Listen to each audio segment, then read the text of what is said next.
Mes chers compatriotes, malgré la décision inique et ignoble de rejet de ma candidature à l'élection présidentielle prévue en octobre prochain, de nombreux Camerounais ont continué de penser que je peux encore jouer un rôle important quant à l'issue de ce scrutin.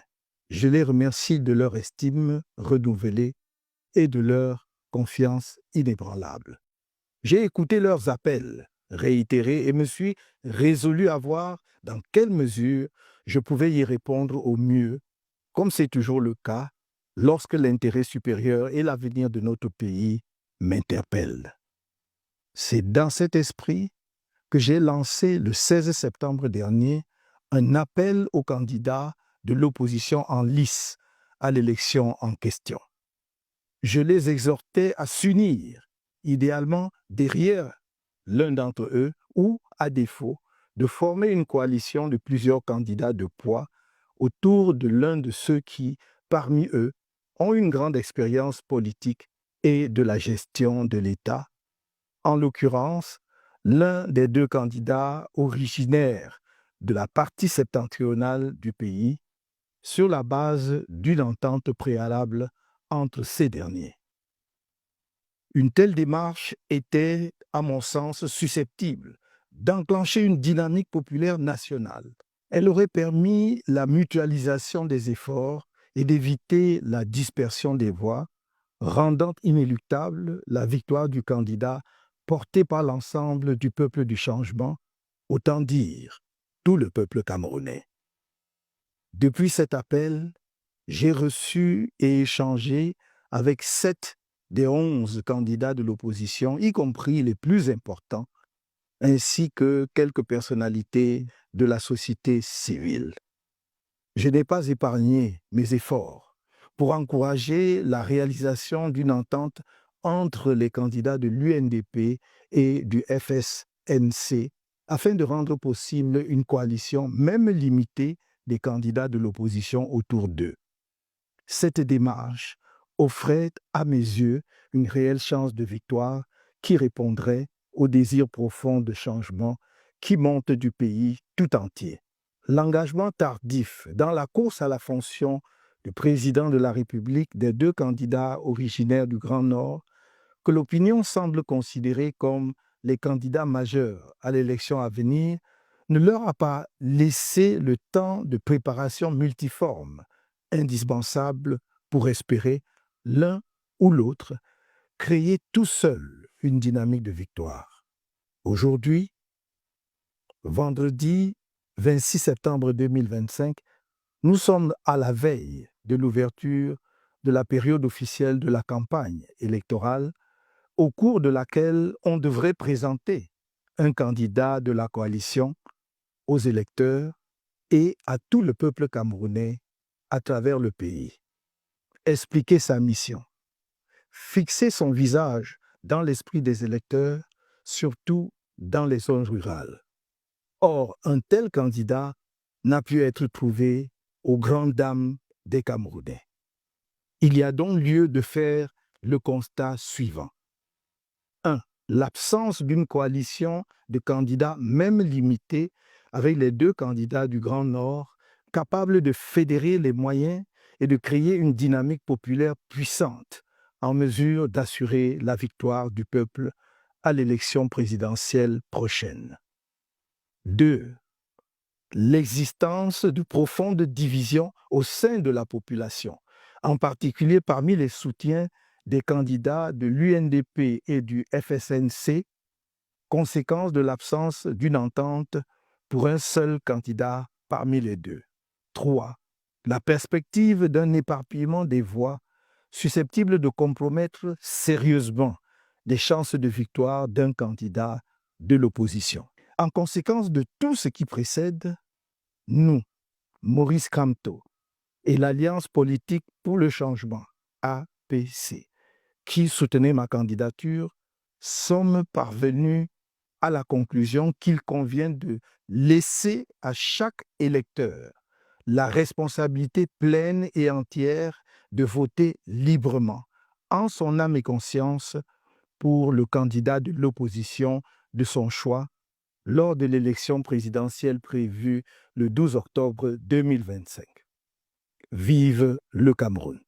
My dear compatriots, despite the unjust and despicable decision to reject my candidacy in the presidential election scheduled for next October, many Cameroonians continue to believe that I can still play a key role in the outcome of this election.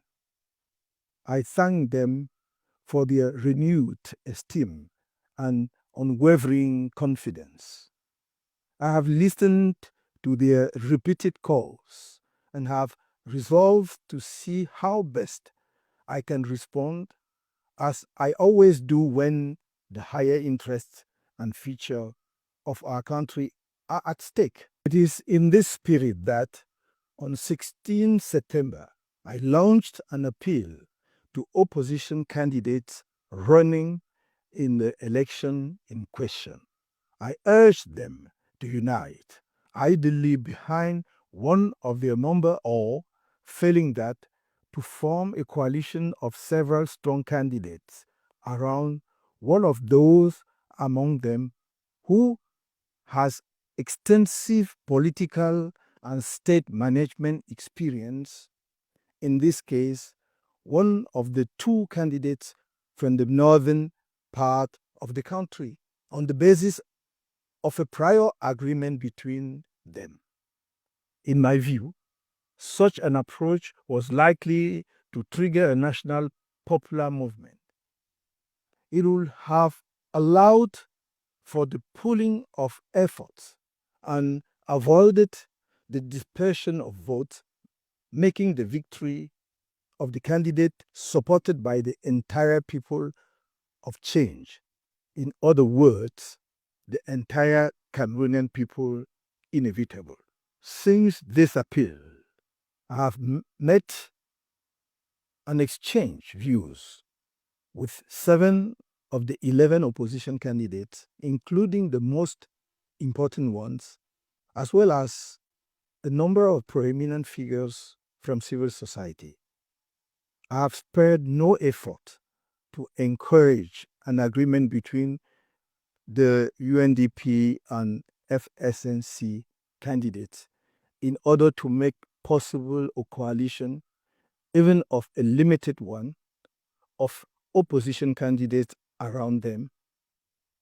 In my view, this approach offered a real chance of victory that would respond to the deep desire for change that is rising throughout the country. The late entry into the race for the presidency of the two candidates from the northern part of the country, whom public opinion seems to consider the major candidates in the upcoming election, did not give them the time to make the multifaceted preparations necessary for either of them to hope to create a willing dynamic on their own.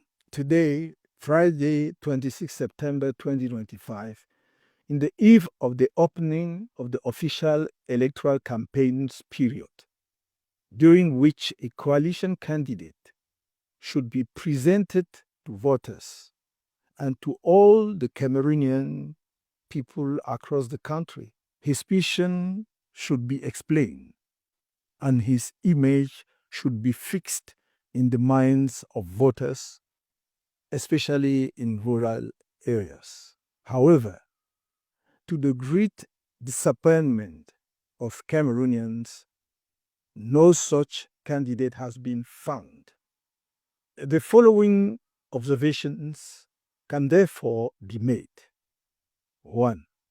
The absence of even a limited coalition of candidates, with the two candidates from the northern part of the country capable of pooling resources and creating a powerful popular dynamic likely to ensuring victory for the people in the upcoming presidential election. 2. the existence of deep divisions within the population, particularly among supporters of the UNDP and FSNC candidates, because of the failure to agree on a single candidate between the two. 3. The prospect of a scattering of votes that could seriously compromise the chances of victory for an opposition candidate. As a result of all the above, we, Maurice KAMTO, and the Political Alliance for Change, PAC, which supported my candidacy, have come to the conclusion that it is appropriate to leave each voter fully responsible for voting freely in good conscience for the opposition candidate of their choice in the presidential election scheduled for 12 October 2025. Long live Cameroon.